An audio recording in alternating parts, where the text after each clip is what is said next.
6, aku langsung share screen-nya.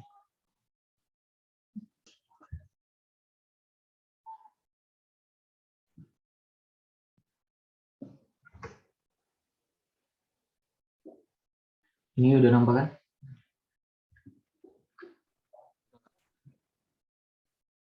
Oke, jadi di progres 6 ini kita lanjutin sambungan yang sisa, yaitu sambungan kolom base plate, balok-balok dan balok kolom. Nah, yang pertama kita bahas balok-balok dulu, nanti menunggu Raffi bahas base plate-nya.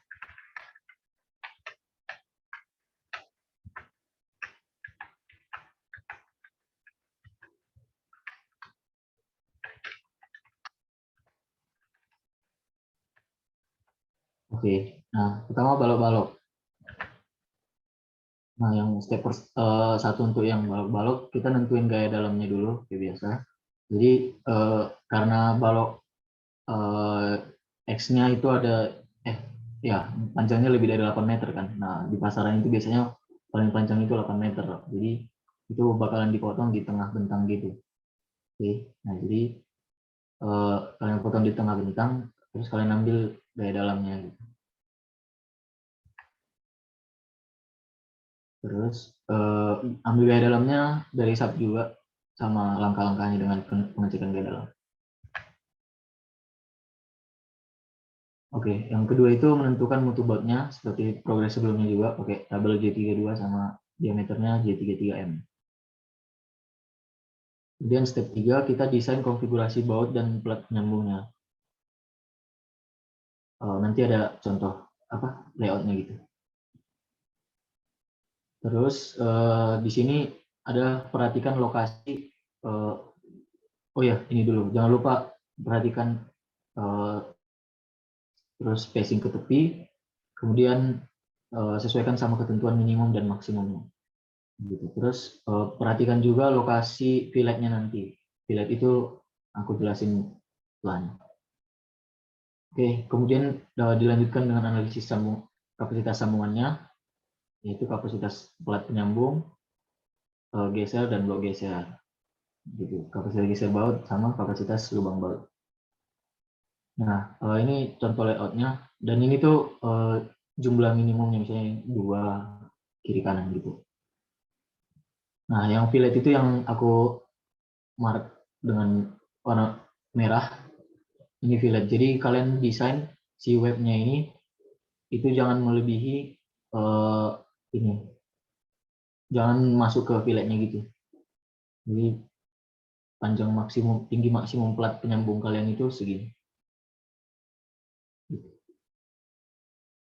Oke, ini kalau tampak sampingnya, jadi ini ada ini tengah bentang dari balok X, kemudian ada plat penyambung di web sama di di kedua sisi ya, di depan sama di belakang. Atas dan bawah juga ada. Ini jumlah minimum bautnya ada 2.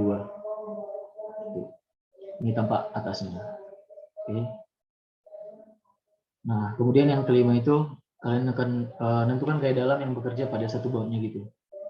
Nah, gaya yang bekerja di flange itu kan ada di flange, di sayap itu ada PU per N, jadi gaya aksialnya dibagi jumlah N itu jumlah total baut yang kalian gunakan di sambungan ini, kemudian ditambah sama T per 0,5 NF itu. T itu MU per I, jadi MU per L, sorry. L itu tinggi totalnya ikut sama plat penyambungnya juga, yang di flange, yang di atas sama paling bawah. Oke, nah jadi kenapa ini ada? Karena di tengah bentang kan momennya sangat berpengaruh. Jadi karena ada momen, sementara ada bagian yang tarik kan, dan itu jadi menambah beban dari si bautnya gitu. Nah, kenapa dikali 0,5 doang? Nggak end flange doang. Misalnya end flange di sini kan ada 4, di sini ada, ya di atas ada 4, di bawah ada 4. Jadi misal dikali 0,5 jadi 4 gitu. 4 tambah 4 dikali 0,5 gitu. Kenapa hanya setengah? Yaitu setengah bagian yang tertarik aja gitu. Oke. Itu yang jadi beban untuk satu bautnya di flange. Nah, kalau untuk di webnya itu hanya ada yang aksial yang kita perhitungkan. PU per N total, jumlah baut total. Sebenarnya yang paling benar itu dibagikan sama jarak ini, cuman bisa diabaikan aja, kita ambil asumsi diabaikan aja karena nggak akan terlalu berpengaruh begitu. Karena jarak antar ke tengah bentangnya kecil gitu. Oke. Nah, yang keenam itu cek D per C-nya berapa.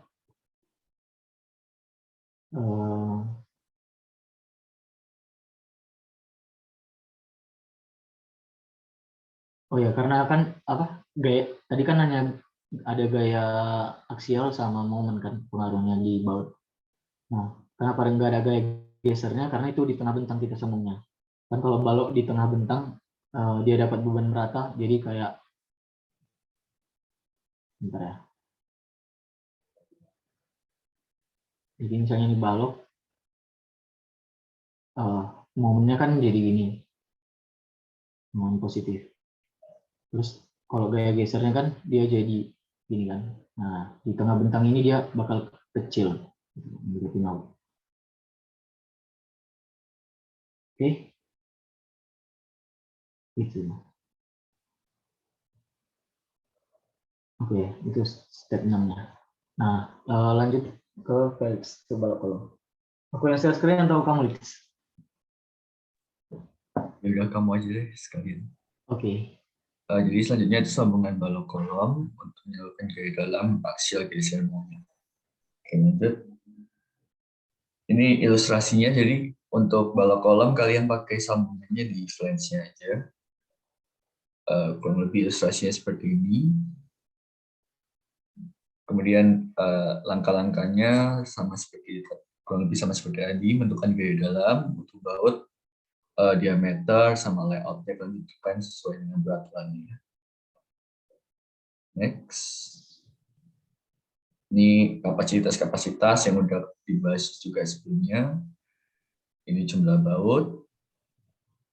Ya. Ini kemudian kalian juga asumsi tebal pelat sikunya. Nanti kalian juga cek juga kapasitas tebal pelat sikunya mencukupi atau tidak. Kemudian penjagaan kapasitas lubang baut dilakukan 2 kali untuk flange kolom dan flange balok. Karena flange-nya itu berbeda. Yang di connect L-nya kan ada 2. Satunya flange dari baloknya, satunya flange dari kolomnya. Itu kalian cek kapasitas dari flange-nya.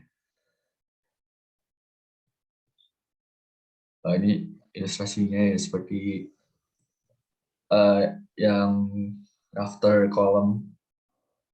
Jadi kita nyari blok tekannya. Jadi untuk yang metode ini tuh kita asumsinya itu titik putarnya ada di bagian bawah. Jadinya kita cari blok tekannya itu ada berapa ketika ultimate. Jadi ketika leleh dan bautnya itu bautnya mencapai kapasitasnya. Tapi kan ini kan flange ya. Jadi kalau flange-nya berarti kurang lebih cuma titik putarnya di sini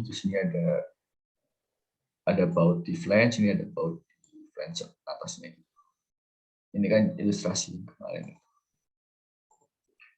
Oke, next.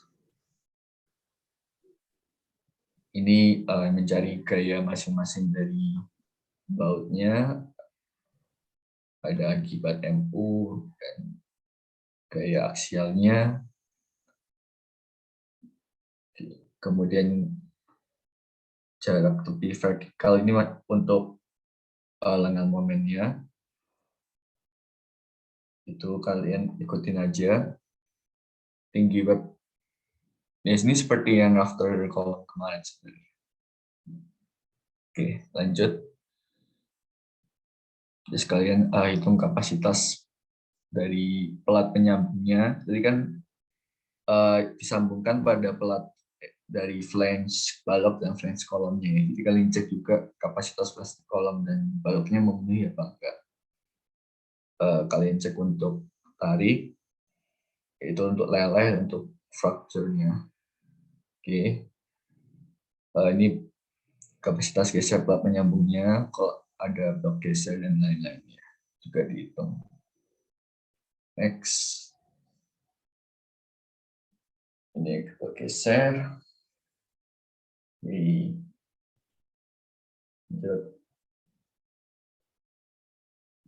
Nah ya, udah. Ini mau dilanjutin. Ini sama persis kayak yang minggu lalu deh, nggak perlu dijelasin ya. Coba next aja. Next. Ini tabel next. Ini tabel mutu dan diameter baut seperti yang minggu lalu. Kalian tentuin dari tabel. Responding so. Ini juga jarak tepi minimum kayak dari tabel juga. Nah, ini layoutnya ada di peraturan juga, berapa maksimum, berapa minimumnya, jumlah bautnya minimal 2 ya, untuk masing-masing kakinya. Ini kapasitas dari baut dan kombinasi geser sama tarik. Oke, ini kapasitas lubang bautnya, ada bearing atau out, dicek juga. Dan yang terakhir kapasitas dari pelat penyambungnya, yang dicek cuma tarik, geser, sama blok geser aja, yang lainnya diabaikan karena udah dihitung di kapasitas elemen kan, kalau untuk sambungan balok kolom juga semua. Oke. Ini kurang lebih garis besarnya, tentukan tipe mutu diameter baut, tentukan desain konfigurasi sambungan, hitung kapasitas konfigurasi sambungannya, dan yang terakhir cek di versus kapasitinya. Oke. Oke. Raffi udah masuk kah? Belum. Ya udahlah, langsung dijelasin aja kali. Kalau untuk balok-balok dan balok kolom ada yang mau bertanya dulu nggak?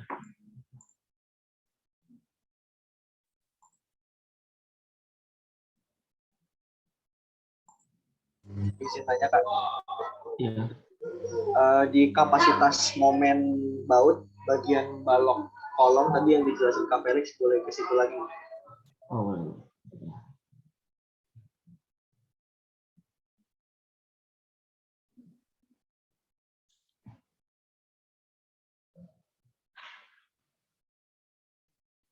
Ini. Yang kapasitas momen baut.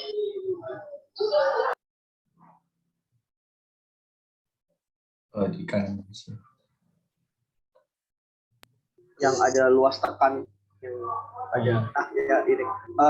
Itu kapasitas momen baut di paling bawah, nggak usah dikurangin sama kontribusi dari tekannya ya. A dikali B dikali lengan momennya. Apa? Kenapa?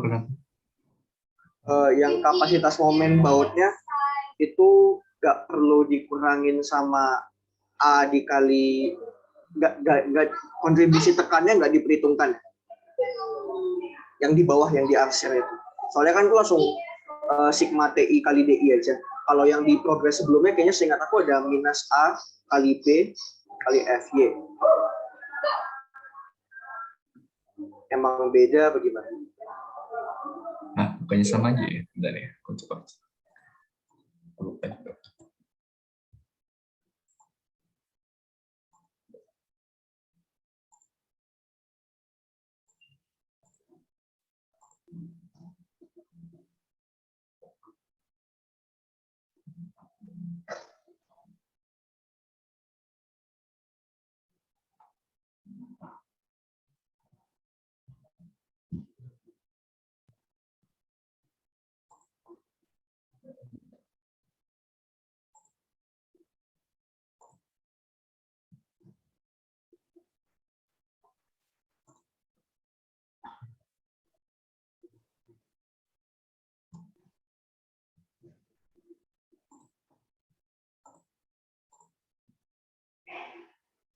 yang ini kan ya, ikutin yang kemarin aja sih. Di bawahnya.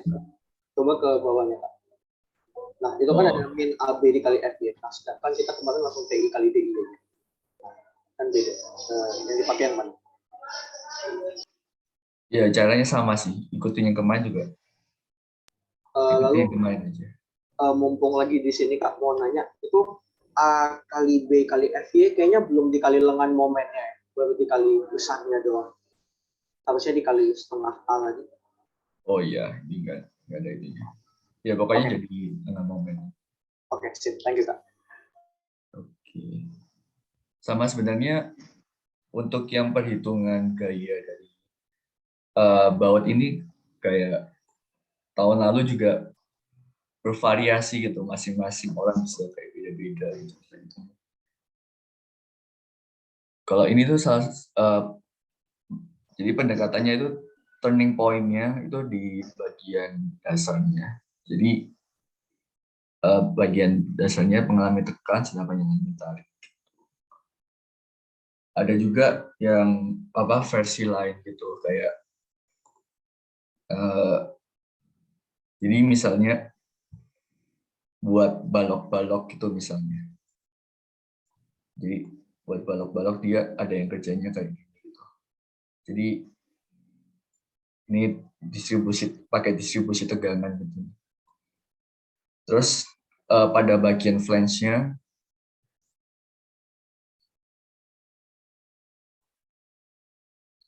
jadi ini misalnya ini profilnya seperti ini gitu ya. Nah, ini momennya ada yang sebagian diterima oleh webnya karena webnya itu kan nanti kan ada web plate-nya gitu ya yang pakai dia. Nah, jadi sebagian momennya itu ditransfer oleh web plate-nya, sebagian lagi ditransfer oleh flange-nya. Itu tahun lalu juga ada yang kerjanya kayak gitu kayak.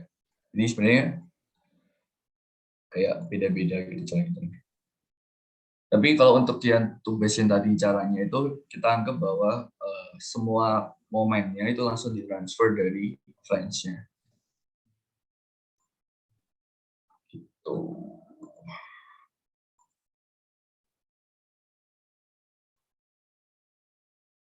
Jadi ada pertanyaan. Nah, berarti progres selanjutnya di balok-balok sama balok kolom aja. Sama gas split itu. Belum split-nya belum masuk. Displaynya belum dijelasin. Iya. Oke. Sip. Sebentar ya. Di call kali itu.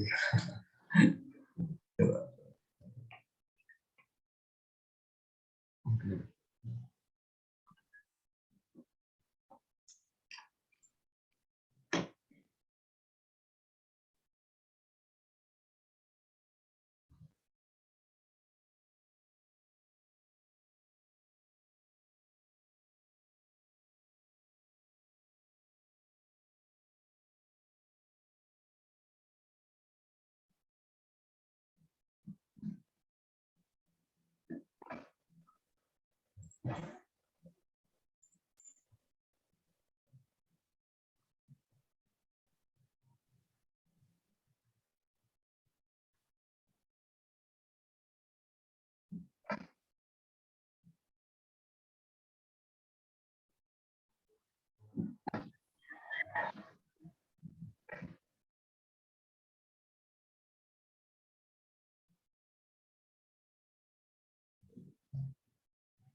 Profilnya nggak angkat, Lex.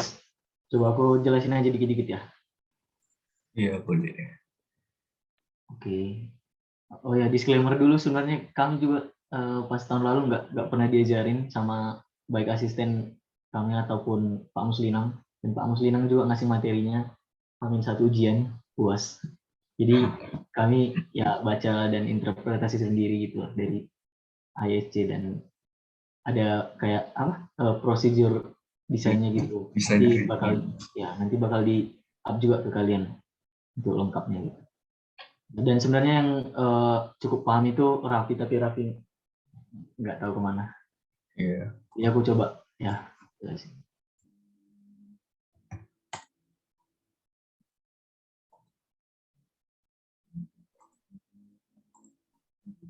Di kelas juga udah nyentuh base plate kan, maksudnya udah pernah disinggung kan base plate. Apa belum juga?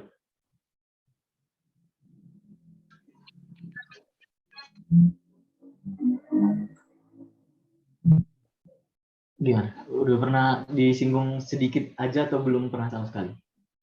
Udah dibahas di basement tempat kemarin. Udah ya, oke. Jadi mungkin kalau agak berbeda, ya maklum aja lah, karena kami juga nggak dapat dari Pak Muslinam ini. Oke. Jadi base plate itu kan gini. Nah, dia berfungsi apa? Sebagai penyambung kolom sama beton. Gitu. Beton sebagai tumpuan, dianalogikan sebagai tumpuan sendi, oke, dengan tanah lah sebagai tumpuan utama, gitu. Jadi kita akan desain si betonnya dan si base plate-nya ini serta anchor rod-nya. Anchor rod itu yang menghubungkan si base plate sama si beton kita, gitu. Oke. Nah, secara umumnya begitu. Nanti kalau Raffi udah datang kabarin ya, Lex. Oke. Nah, jadi yang langkah pertama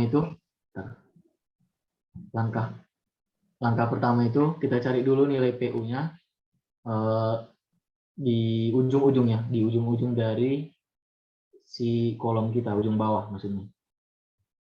Caranya sama aja, pakai sub, cari yang maksimum di titik 0 ya, di titik Z sama dengan 0 ini. Oke, setelah dapat PU-nya, PU tekan harusnya, kan, tarik. Yang terbesar aja lah intinya. Nah, langkah berikutnya itu kita nentuin spesifikasi betonnya.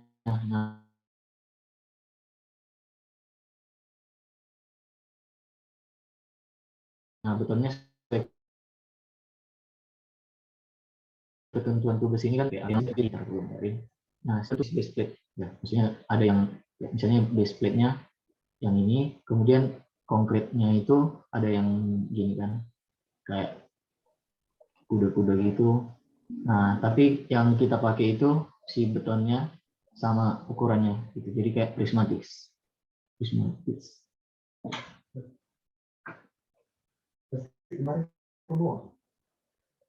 Oke, nah jadi kayak gini. Oke. Oke. Dulu luasannya itu dari sini pakai rumus ini aja. Pi-nya 0,65. Oke, di sini nanti ada EAS-nya untuk base plate dan anchor rod design. Oke, nanti akan dikasih ke kalian. Nah, langkah keempatnya itu kita menentukan dimensi-dimensi dari base plate-nya. Kalian juga sama konkret base-nya kan berarti. Nah, di situ ada nilai N, luas totalnya, ini luas total si base plate-nya. Kemudian ada D, ini D itu dari si UF, dari H kita berarti kan, dari kolom. Terus ada B flange-nya dari kolom juga, harusnya sama dengan D. Kemudian ada B-nya, lebar totalnya. Nah, yang kita cari itu, yang belum kita dapatkan N sama B-nya. Nah, itu dicari dari rumus ini. Nah, ini kan ada variabel delta dari rumus ini. Lalu nanti kalian dapat A1. Nah, A1 ini akan sama dengan A.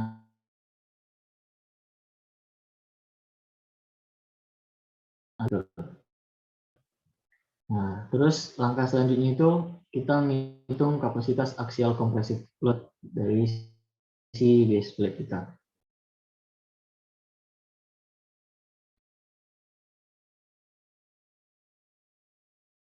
Fungsi dari cek dpx-nya. Oke. Itu. Nah, langkah ketujuh itu kita bakal tentuin si baut-bautnya gitu. Sebelum kita nentuin layout dan desain bautnya, kita tentuin dulu tebal pelatnya.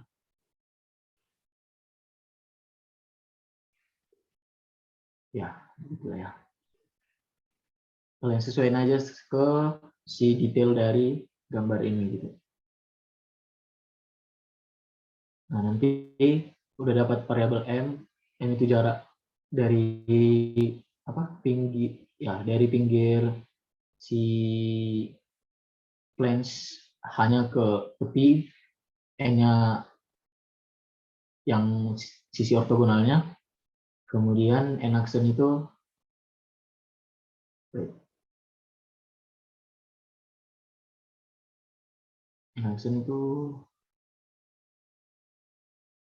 saya juga agak lupa. Nanti kita jelasin lagi.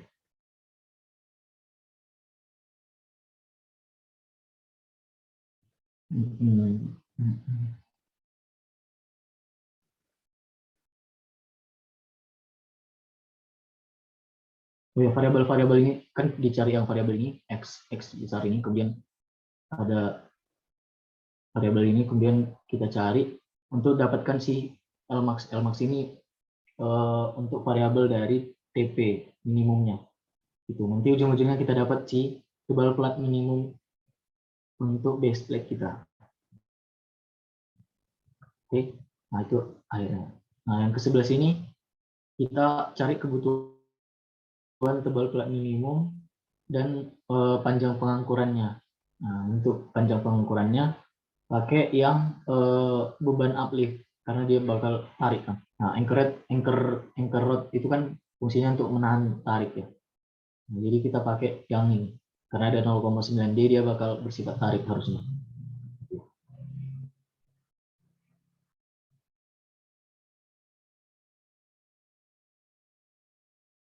Oke.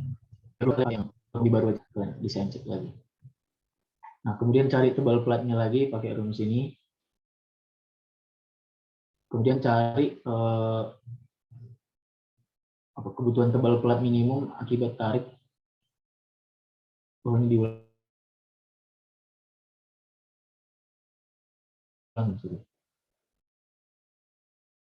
Nah, tadi kan udah dapat panjang pengangkuran sama tebal plat minimum kan. Nah, nanti setelah itu kita tentuin bautnya. Jumlah bautnya sama dengan jumlah rodnya kan. Jadi kalau harusnya sih dapat 4 karena biar simetris dan minimum. Oke, selanjutnya kalian cari beban uplift yang bekerja untuk tiap rodnya, tiap bautnya. Nah, itu nanti beban di bautnya. Baru kalian cari kekuatan bautnya pakai yang ini, yang grade 36 material ini sebagai baut. Oke, kalian cari kapasitasnya. Terus akan untuk spasinya pakai asumsi dulu gitu. Nanti harusnya bisa pakai jarak minimum kayak baut ini sih. Kayak baut di elemen lain gitu. Tapi usahakan itu simetris biar kalian gampang analisisnya. Oke, ini adalah sedikit penjelasan tentang load pattern dari bautnya. Jadi bautnya itu bakal kayak tributary area gitu lah ya. Dia bakal mengikat dari si elemen kita yang udah disalurkan ke base plate-nya gitu. Oke, ini ada perhitungan momennya, momen dengan momennya, kemudian akan dicari panjang efektif dengan momen efektif dari panjang tebal apa B efektif kan dari B-nya yang ya B-nya kan yang ini, nanti dicari B efektifnya berapa gitu.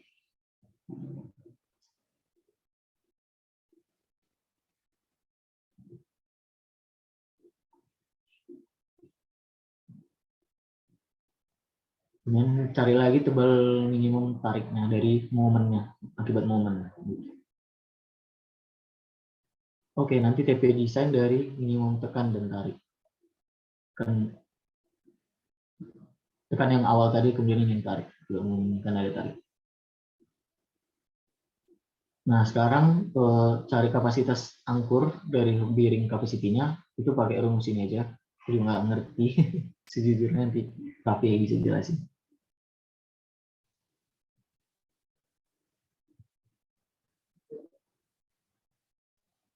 Oke, diperhatikan node-nya ada batas maksimumnya.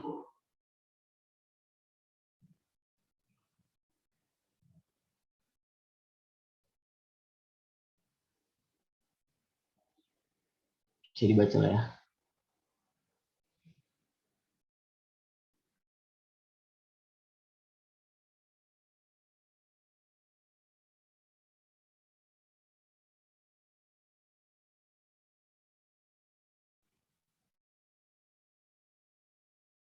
Ini aku juga ngerti. Ya, nah ini sini ada dikasih kayak tabel rekapitulasi data juga, ada A1, A2, terus tebal plat yang dipakai, terus panjang pengangkuran, gitu. Nanti outputnya harus apa? Outputnya inilah minimal A1, A2, supaya kalian bisa nanti gambar di akhir. Oke, gitu sih yang bisa aku jelasin.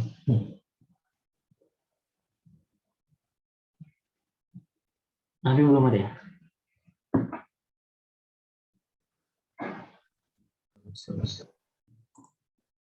Kok Felix ada yang mau nambah Felix? Ya itu di desain guide-nya ada contohnya perhitungan juga kalau misalnya. Nanti Ada yang large moment based plate design. Nah, aku coba buka ya. Biar lihat. Yeah.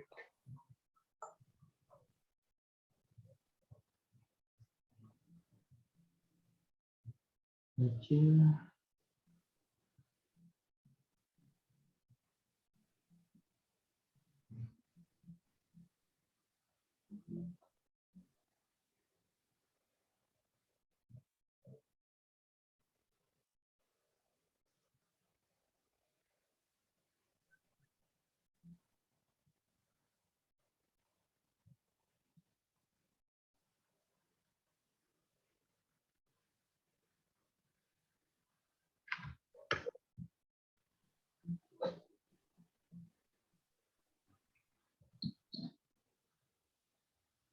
Ini. Kalian ada dikasih ini nggak sama Pak Musina?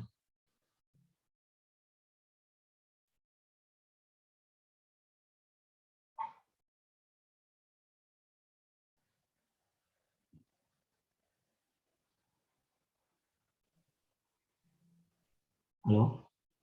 Suaraku kedengaran kan? Lex. Oke. Nah, kalau kalian mau belajar dulu, maksudnya kayak apa bagiannya ada di sini juga.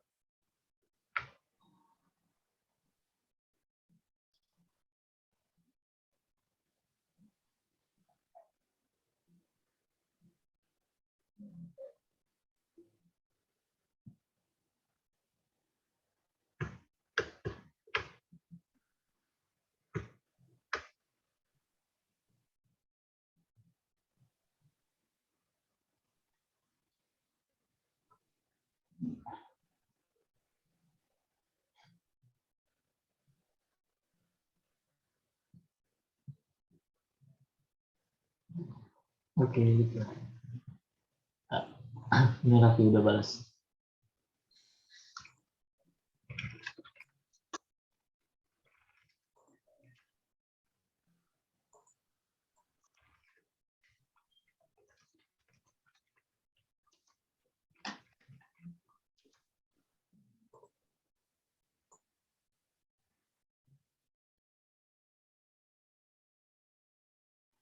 Tunggu sebentar ya guys, tapinya udah mau masuk.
Sofi, langsung ke base plate aja. Yang balok-balok sama balok kolom udah. Oke, sorry, baru join ya. Boleh share screen nggak, Sur? Boleh, boleh.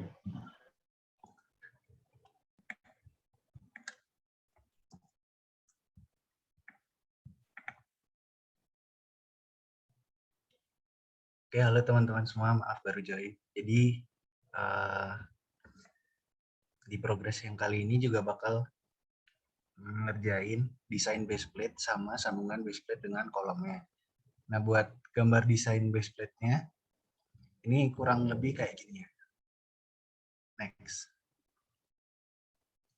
Ini langkah pertama yang harus dilakuin untuk ngedesain baseplate. Pertama itu cari nilai PU terbesar dari base kolom dengan menggunakan program SAP 2000. Next. Nah, setelah dapat nilai PU-nya, kemudian ini dari ketentuan tugasnya, kalian nentuin spesifikasinya buat concrete base plate-nya menggunakan F-aksensinya sampai dengan 30 MPa. Next. Nah, buat ketentuan tugas berikutnya, kan buat base plate itu ada si platnya sama concrete base-nya. Nah, itu buat tugas ketentuan tugas itu luasan base plate sama luasan concrete base-nya itu sama. Buat nyari luasannya itu rumusnya PU per Pi 0,85 FC aksen. Nah, Pi-nya pakai 0,65. Next.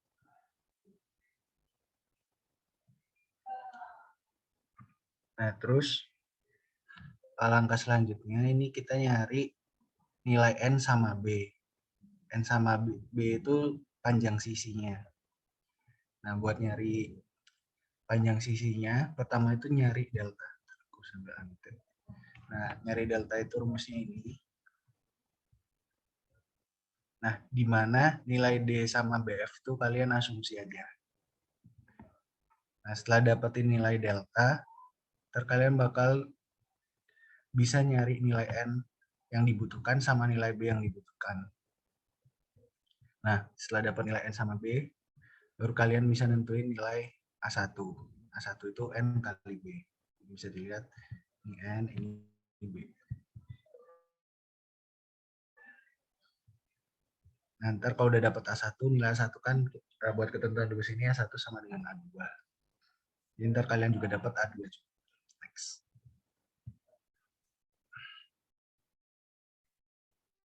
Terus kita ngitung kapasitas aksial dari compressive load.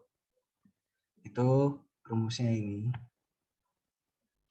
Kapasitas aksial dari si concrete base-nya 0,85 FC aksen A1 per A2 per A1. Next. Oh ya, di slide sebelumnya, Sir. Nah, kan di sini kalian dapat nilai N rek sama B rek. Nah, N rek itu N yang dibutuhkan sama B yang dibutuhkan. Ntar kalian dapat nilai A1. Nah, nilai A1 yang kalian dapetin dari N rek kali B rek ini A1 minimum. Salah satu minimumnya kalian dapat 23442 gitu. Nah, itu bisa kalian buletin jadi 25.000. Soalnya 23442 itu minimumnya. Kayak gitu. Next.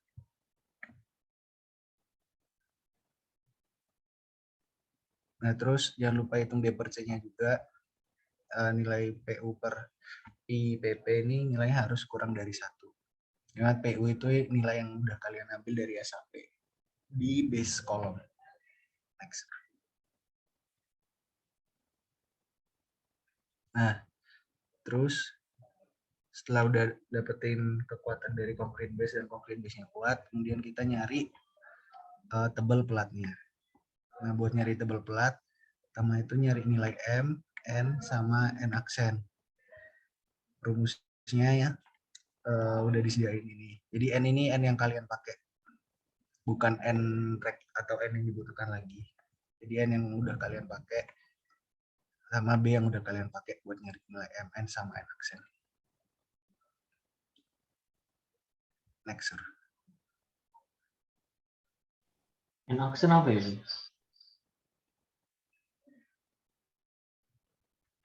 Oh ya, buat N aksen itu kayak ininya gitu. Concrete yield line. Jadi kalau misalnya aku baca di ininya, sebenarnya aku masih nggak ngerti maksudnya N aksen itu apa. Kalau di code-nya itu concrete yield line, aku nggak ngerti visualnya kayak gimana. Tapi yang jelas nilai N aksen ini bakal digunain buat nyari tebal pelat karena tekan.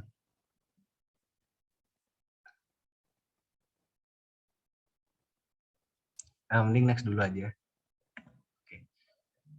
Oh ya, buat nyari tebal pelat ini pakai dua metode ya, ada pencarian tebal pelat karena tekan sama pencarian tebal pelat karena tarik. Jadi yang pertama ini kita nyari tebal pelat karena tekan. Nah, tadi kan udah dapat nilai MN sama N aksennya.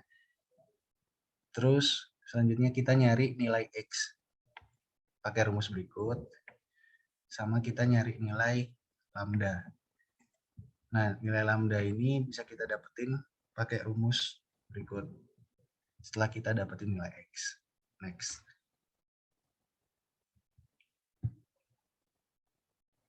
Nah, setelah itu kita nyari Lmax. Nah, Lmax itu adalah nilai maksimum dari N, M, sama lambda N aksen. N aksen tadi rumusnya udah ada, terus kita kali lambda. Ntar kita dapat Lmax. Nah, Lmax ini baru bisa kita gunakan untuk mencari si tebal pelatnya.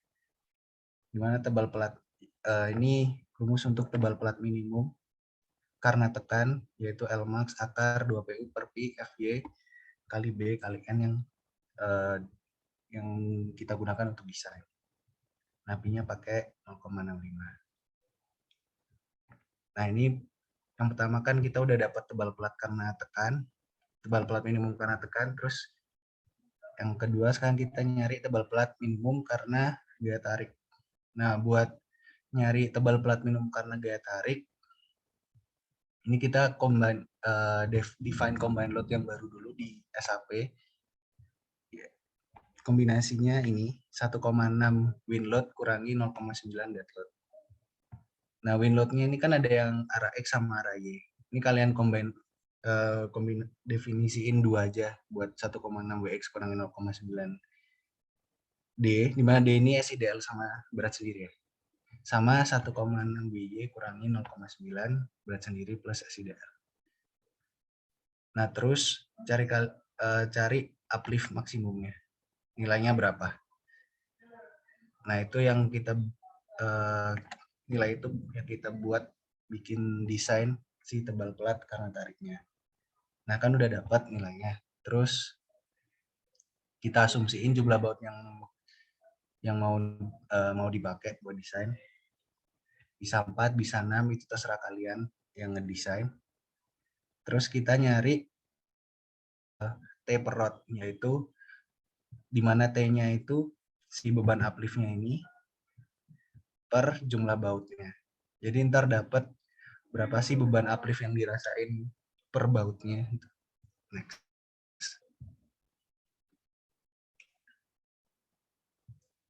Nah, terus kita tentuin mutu bautnya. Nah, kalau dari code base plate itu buat mutu bautnya itu harus pakai ASTM 1554 dengan grade 36 material. Nah, itu kalian bisa desain sebebas kalian. Jadi buat tensile strength-nya kalian bisa pilih dari 400 sampai 558 MPa. Welding strength-nya ini 248. Terus buat diameternya kalian juga bisa pilih dari setengah inch sampai 4 inch. Nah, terus langkah selanjutnya setelah kita nentuin mutu bautnya, kita cari kekuatan bautnya pakai rumus P 0,75 FUAR. FU itu ini tensile strength-nya. Next. Nah, kemudian akan ditentukan nilai LY sama LX. Nah, LY LX-nya itu asumsi aja. Ini kalau kemarin dari tubuh aku asumsiin LY sama LX-nya 120 biar simetris. Jadi ntar distribusi load pattern-nya kayak gini.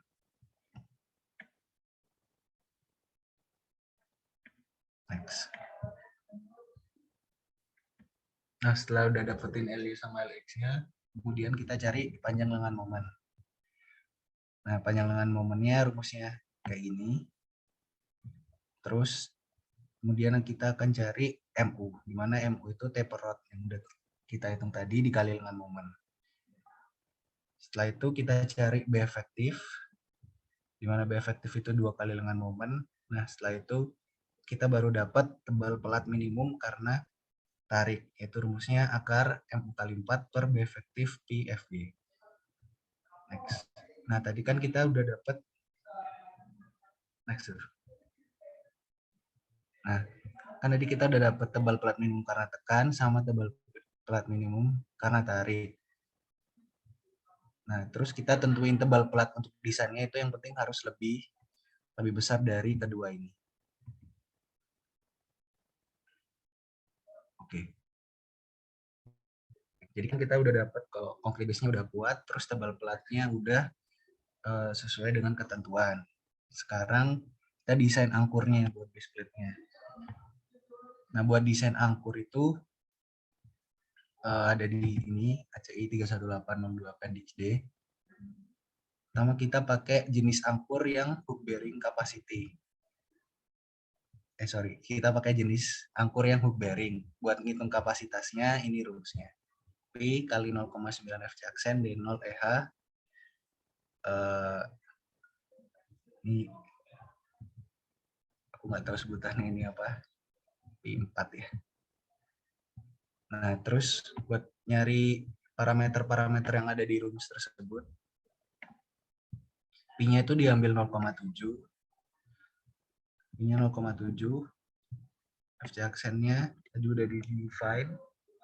Terus buat D0-nya itu diameter bautnya itu maksimal yang digunakan itu sebesar 4,5 sorry D0 itu kalian asumsiin itu diameter bautnya bisa pakai 18, 20, 22 itu terserah kalian. Terus buat nyari EH-nya itu pertama kalian cari hook extension-nya, di mana hook extension itu nilai maksimumnya 4,5 D0. Ini di sini aku tulis 4 D0. Sebenarnya kalian bebas mau pakai berapa, yang penting maksimal nilainya 4,5 D0. D0 itu diameter baut yang kalian pakai. Nah, habis dapat hook extension, kalian baru bisa nyari nilai EH-nya. Di mana EH itu hook extension min D. Terus buat ini, nilai ini tuh pakai 1 kalau misalnya mau retak dan 1,4 kalau misalnya tidak retak. Terus kalian cek D per C-nya. Nah, kalau misalnya D per C-nya kurang dari 1 berarti udah oke. Next. Nah, kalau misalnya D per C-nya lebih dari 1, berarti kan hook bearing capacity-nya itu kurang dari beban yang bekerja. Berarti hook bearing itu nggak cocok buat mikul beban uplift, jadi akan digunakan angkur dengan mur yang dinamakan heavy hex nut. Nah, buat ngitung heavy hex nut, kapasitasnya next.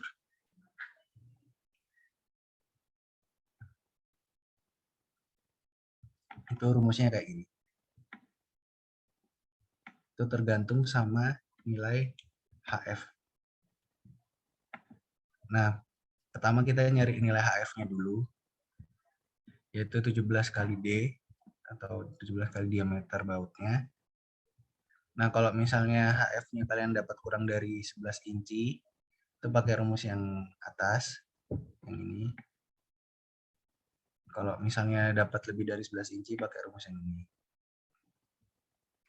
Buat parameternya, pi-nya pakai 0,7, terus ini pakai 1,25, terus kemudian nyari AN sama AN0, di mana AN itu gambarnya yang ini. Itu 3 HF, ini kan ada 1,5 tambah 1,5 ditambah jarak antar baut, terus dikuadratin, berarti itu luasan ini itu AN. Itu itu kalian dapatkan nilai ininya 3 HF plus jarak antar baut dikuadratin. Nah, itu nilainya nggak boleh lebih dari A1. Nah, kalau misalnya nilainya lebih dari A1, kalian pakai A1. Nah, setelah itu nyari AN0.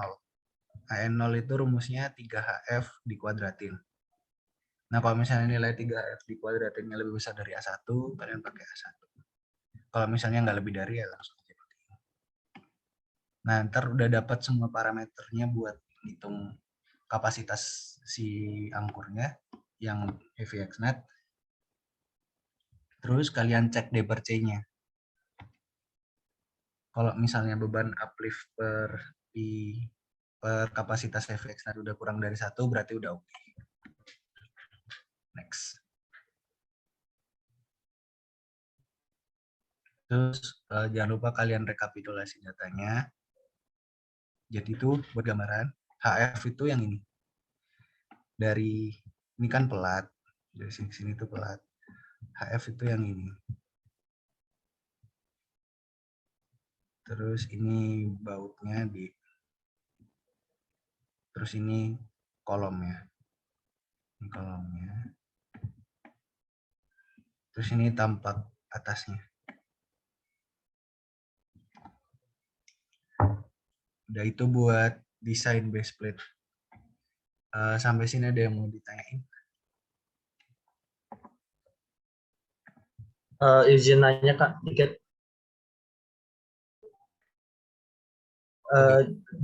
Tadi kan sempat ada tulisan B sama BF-nya diasumsiin.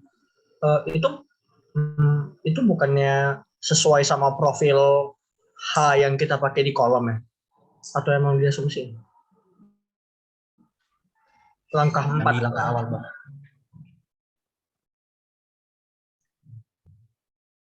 Nah, itu kan kalau digambar BF sama D itu ngikut sama dimensi profilnya ya. Bukannya itu ngikutin dimensi profil atau diasumsiin. Soalnya itu tulisannya kan asumsi.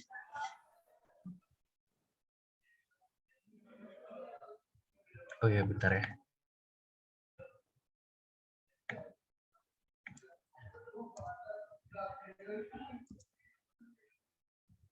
Oh ya, harusnya ngikutin dimensi kolomnya. Sorry. Thank you udah notice ya. Iya benar, harusnya ngikutin dimensi kolomnya D sama BF.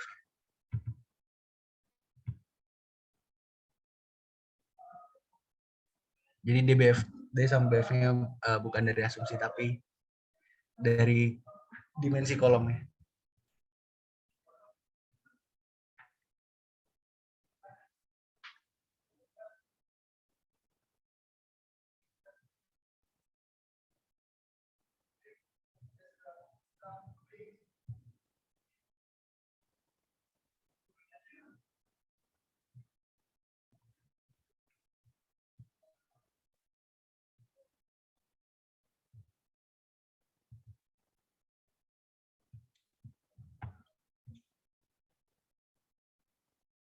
Oke, dia mau ditanyain lagi.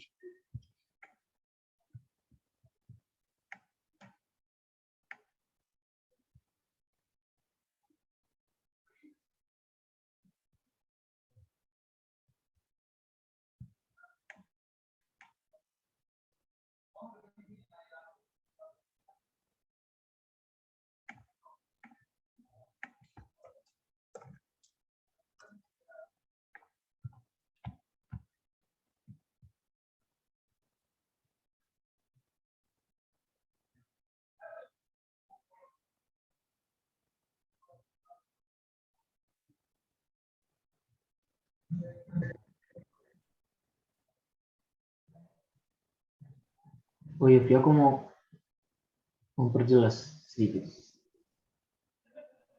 Sok. Eh, Tadi kan A-nya dinaikin ya. Ini kan A request A minimum kan.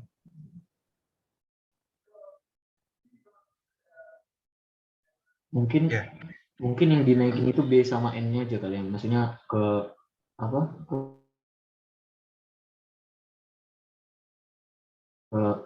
senti terdekat gitu. Jadi biar lebih bagus juga desainnya. Oh iya benar-benar.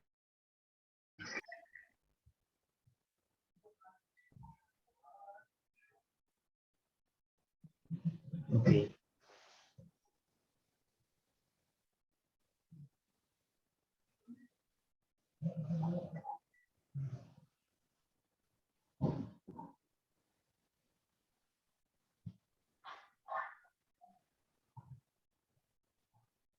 Oke, kalau ada yang mau ditanya, stop guys. Mau progres sebelumnya juga boleh.